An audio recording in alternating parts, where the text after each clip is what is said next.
Namaskar and welcome. If you're here, it's likely because your heart is feeling a heavy silence. The phone doesn't ring as much. The visits have become rare, or maybe they've stopped altogether. The house that once echoed with laughter now feels quiet. And if you are an Indian mother, this silence isn't just painful, it is deeply confusing. We raised with the belief that बेटा हमेशा माँ बाप के साथ रहेगा. The child would always be with the parents. So when our grown child pulls away, it feels like a personal failure. It feels like the universe has broken a sacred promise. Let me say this clearly, and I want you to hear me. This is not your failure. It is a complex, painful situation, and the first step out of this pain is not blame but understanding. Why did this happen? Today, we will explore the 5 most common reasons why adult children create distance, viewed through the unique lens of our Indian family dynamics. My goal is not to make you feel guilty, but to give you a lens of clarity and with it a sense of hope. Reason 1: the weight of unmet expectations. The first reason is one we know all too well: the weight of unmet expectations. From the moment they are born, we Indian parents dream for our children. We want them to be a doctor, an engineer, to marry well, to give us grandchildren. And this comes from a place of deep love and a desire for their security. But what happens when our child wants to be a musician, a photographer, or start a business? Or when they choose not to marry at all? The constant pressure, the subtle comparisons to the Sharma ji ka beta, the disappointment in our eyes, it doesn't feel like love to them. It feels like conditional acceptance. They feel the messages: I will only love you if you become who I want you to be. To protect their own identity and mental peace, the easiest path for them can feel like creating distance from that source of pressure, which heartbreakingly is us. It's crucial to understand their pulling away in this case is rarely about rebellion. It's about self preservation. They are trying to breathe and build a life that feels authentic to them. Reason 2: unresolved childhood and adolescent wounds. The second reason is often the most painful to look at. Unresolved childhood wounds. In our generation, parenting was often about providing food, education, and discipline. The concept of emotional parenting, validating feelings, having open conversations wasn't as common. Maybe you had to be strict to ensure they studied. Maybe you used harsh words in a moment of anger. Perhaps you were dealing with your own struggles, a difficult marriage, financial stress, and couldn't be as emotionally available as they needed. These moments, which we may have forgotten, can live as core memories for them. A comment about their weight, a dismissal of their first heartbreak, constant criticism over marks. These are wounds, if they never acknowledged or healed, can stir. For adult child, coming to me can feel like reopening those old wounds. The distance then becomes a band-aid. Again, this is not about casting you as a villain. You did the best you could with the tools you had. But for the reconciliation to be possible, we must find the courage to see that their experience of their childhood might be different from our memory of it. Reason 3: the culture and generational gap. The third reason is almost inevitable in today's globalized world: the massive culture and generational gap. We grew up in a different India, Respect for elders was absolute. Privacy was a luxury. Family decisions were collective. Our children are citizens of the world.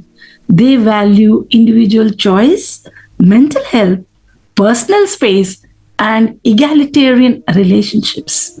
This clash can create daily friction.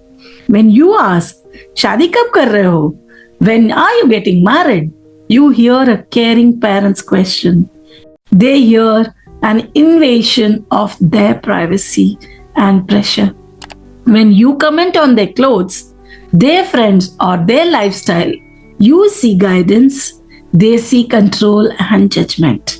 This constant low grade friction can become exhausting for both sides, and eventually, the child may withdraw to simply avoid the conflict and want to live in peace. The bridge isn't about one side giving, it's about moving from a hierarchy to a relationship of mutual respect. It's about understanding that their world is different, not wrong. Reason 4, the role of a spouse or a partner. This fourth reason is a sensitive one and very common in Indian families. The role of a spouse or partner. When our child gets married or enters a serious relationship, a new primary family unit is formed. This is a natural, healthy transition, but it can feel like a rejection to us.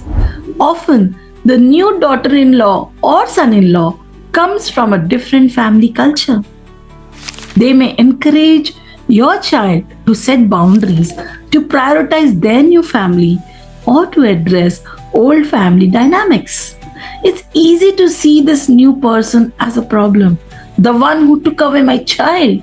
But in most cases, the partner is simply supporting a desire for autonomy that was already there.